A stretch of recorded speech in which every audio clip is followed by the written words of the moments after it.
Class 12 के सभी विद्यार्थी देख सकते हैं कि मैं आपको इस वीडियो में फिजिक्स यानी कि आपकी जो भौतिक शास्त्र है ना, यहाँ पे गलती से टाइप हो गया था रसायन, लेकिन यहाँ पे भौतिक शास्त्र के हम जो आपको क्वेश्चन बताने वाले हैं।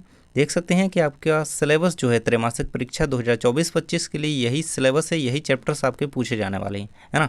तो इनको आपको ज़रूर से देख लेना है, इन्हीं चैप्टर के क्वेश्चन आएंगे। मैं आपको इस वीडियो में सभी चैप्टर्स के 2, 3 एवं 4 अंक के क्वेश्चन जो कि आपके पूछे जाने हैं, है ना, वो आपके पूरे कवर करवा दूंगा। इन क्वेश्चंस को यदि आप तैयार कर लेते हैं तो बहुत ही बेहतरीन आपकी तैयारी हो जाती है त्रैमासिक परीक्षा के लिए, है ना। समविभव पृष्ठ किसे कहते हैं, बहुत इंपॉर्टेंट क्वेश्चन है। पृथ्वी के विभव को शून्य क्यों माना जाता है ना।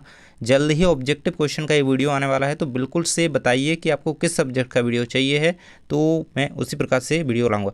किसी चालक की विद्युत धारिता से आप क्या समझते हो। इसके बाद बढ़ते रहते हैं 3 नंबर का जो क्वेश्चन बनेगा, देखिए इस इकाई के बता रहा हूँ अभी, है ना। देखिए इकाई आप देखते जाएंगे, चैप्टर का नाम देखते जाएंगे, है ना। देख सकते हैं यहाँ पे 3 नंबर का क्वेश्चन है, किसी विद्युत क्षेत्र में एक पराविद्युत रख देने पर विद्युत क्षेत्र की तीव्रता क्यों घट जाती है।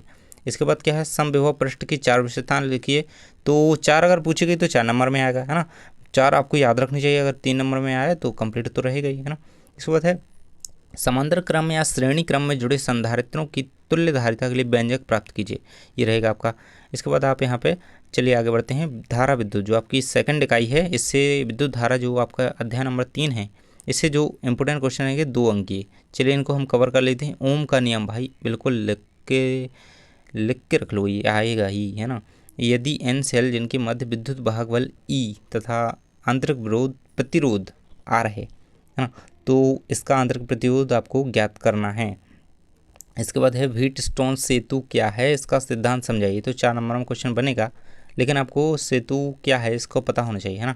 इसका सिद्धांत आप पूरा कंप्लीट कर लीजिएगा। 3 नंबर का क्वेश्चन रहेगा यहाँ से, किरचॉफ के नियम लिखिए तथा उनकी व्याख्या कीजिए। बहुत इंपॉर्टेंट क्वेश्चन है ये, है ना। 4 नंबर में भी कई बार ये आया है, 3 नंबर के रूप में करेंगे याद और कवर कर लेंगे इसे। इसके बाद है व्हीटस्टोन सेतु का आरेख खींचिए। बहुत ही ज़्यादा इंपॉर्टेंट क्वेश्चन है 4 नंबर के रूप में। इसके बाद है अनुगमन वेग तथा धारा घनत्व में संबंध स्थापित कीजिए। 3 या 4 नंबर में आएगा, है ना। इसके बाद है आपका प्रतिरोध और प्रतिरोधकता में अंतर लिखिए। इसके बाद है किसी चालक का प्रतिरोध किन किन कारकों पर निर्भर करता है। इसके बाद बढ़ते हैं अगले क्वेश्चन की ओर। यहाँ पे देख सकते हैं सेल के विद्युत भाग बल एवं विभवांतर में अंतर स्पष्ट कीजिए। ये सारे क्वेश्चन कर लेंगे तो बहुत अच्छा स्कोर आप कर सकेंगे, है ना।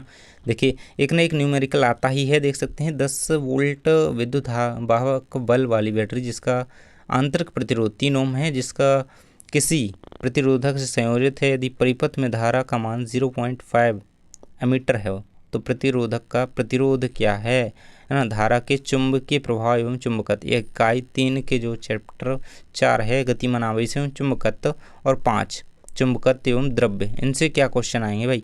तो अध्याय 4 के देख लेते हैं। 2 अंक के रूप में क्वेश्चन क्या बनेंगे। एम्पियर का परिपथ यह निम्नलिखित 2 अंक के रूप में बहुत इंपॉर्टेंट क्वेश्चन है।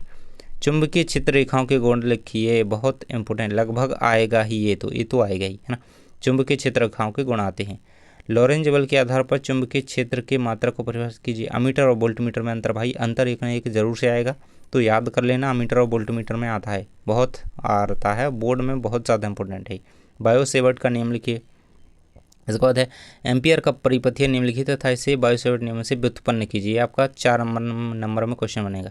इसके बाद संट क्या है, 4 नंबर के रूप में क्वेश्चन आएगा। संट से होने वाले लाभ तथा हानि, संट का क्वेश्चन इस 4 नंबर में आएगा, है ना। इसके बाद अध्याय 5 से क्या क्वेश्चन करना है भाई आपको।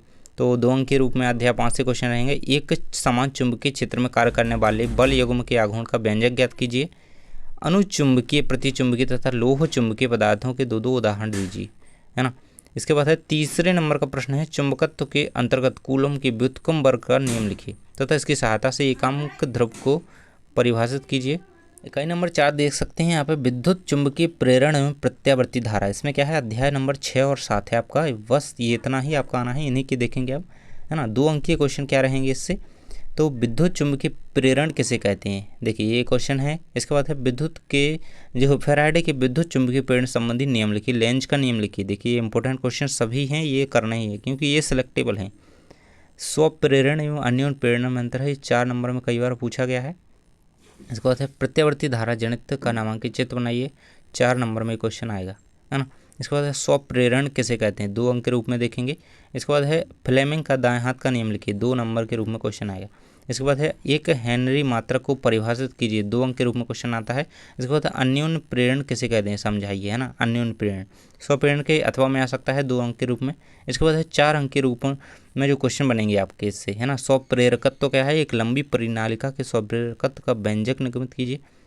इसके बाद एक समतल वृत्ताकार कुंडली के स्वप्रेरकत्व के लिए व्यंजक स्थापित करना है, ये आपका 4 नंबर के रूप में क्वेश्चन बनता है। इसके बाद आपका अगला क्वेश्चन है डायनामो क्या है भाई, प्रत्यावर्ती डायनामो का, ये आपका ट्रांसफार्मर वाली जो संरचना बनानी होती है उसके अथवा में आ जाता है, तो ये बिल्कुल से कर लेना 4 नंबर में।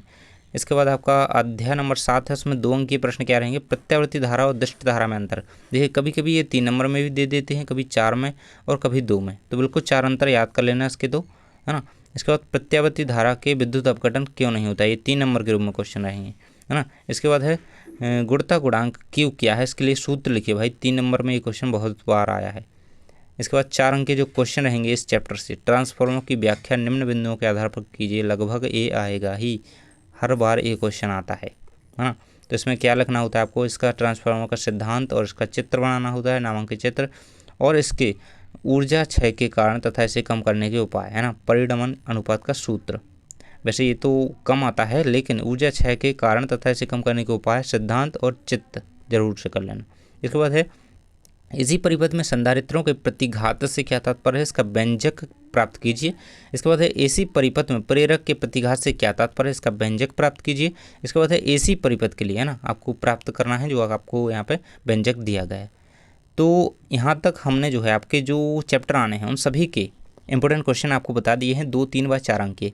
यदि आप इन क्वेश्चंस को कंप्लीट कर लेते हैं तो आप बहुत अच्छा स्कोर अपनी त्रैमासिक परीक्षा में करेंगे, है ना। ये मैटर नहीं करता कि आपका बोर्ड है या नहीं, है ना। आपकी देखिए बोर्ड परीक्षा बाद में होगी, लेकिन अभी आपको ये एक तरीके से टेस्ट मान लीजिए, है ना, अभी आपको इसे भी सीरियस लेकर के चलना है। कई विद्यार्थी सोचते हैं इसके तो अंक ही नहीं जुड़ने, क्या करना है, ऐसे ही निकल जाने दो, कोई भाई बाद में समझ में आता है ना।